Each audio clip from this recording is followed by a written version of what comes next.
गुरु नानक देव की प्रेरणादायक साखी, सांप, साधु और कर्मों का हिसाब। गुरु नानक देव जी अपनी उदासी के दौरान भाई मर्दाना जी के साथ दूर दराज के क्षेत्रों में जा रहे थे। भाई मर्दाना जी, जो हमेशा अपने रबाब के साथ गुरु जी के साथ रहते थे, रास्ते में आने वाली हर घटना को कौतूहल से देखते थे। एक दोपहर जब वे एक सुनसान और भयानक जंगल से गुजर रहे थे, तो उन्हें दूर से किसी के कराहने की आवाज सुनाई दी। जैसे वे करीब पहुंचे, उन्होंने देखा कि एक व्यक्ति साधु के वेश में बैठा है, लेकिन उसकी हालत बहुत दयनीय है। मर्दाना जी ने देखा कि एक विशाल और जहरीला सांप उस साधु के शरीर से लिपटा हुआ है।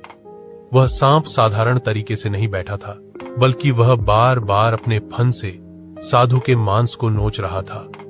साधु का शरीर लहूलुहान था, वह दर्द से तप रहा था, लेकिन वह न तो सांप को हटा पा रहा था और न ही वहां से भाग पा रहा था।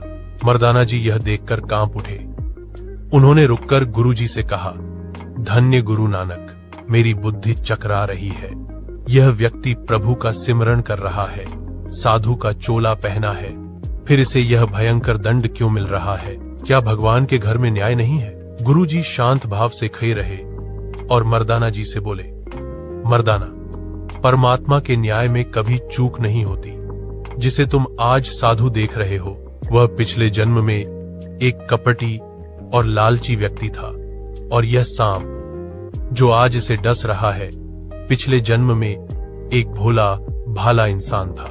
गुरुजी ने बताया, पिछले जन्म में इस साधु ने उस व्यक्ति जो अब सांप है को धोखा दिया था।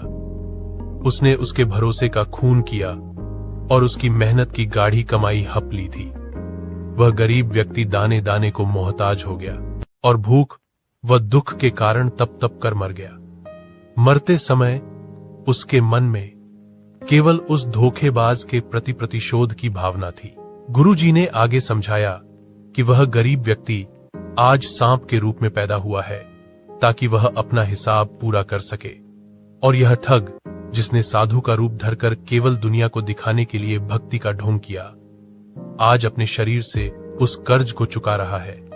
प्रकृति का नियम है कि जो लिया है वह वापस करना ही पड़ेगा, चाहे वह धन हो या दुख। जब उस साधु ने गुरु नानक देव जी के दिव्य मुखमंडल को देखा, तो उसे अपने पापों की याद आने लगी। उसकी आंखों से आंसू बहने लगे। उसने गुरुजी के चरणों में प्रार्थना की कि उसे इस अंतहीन चक्र से मुक्त करें।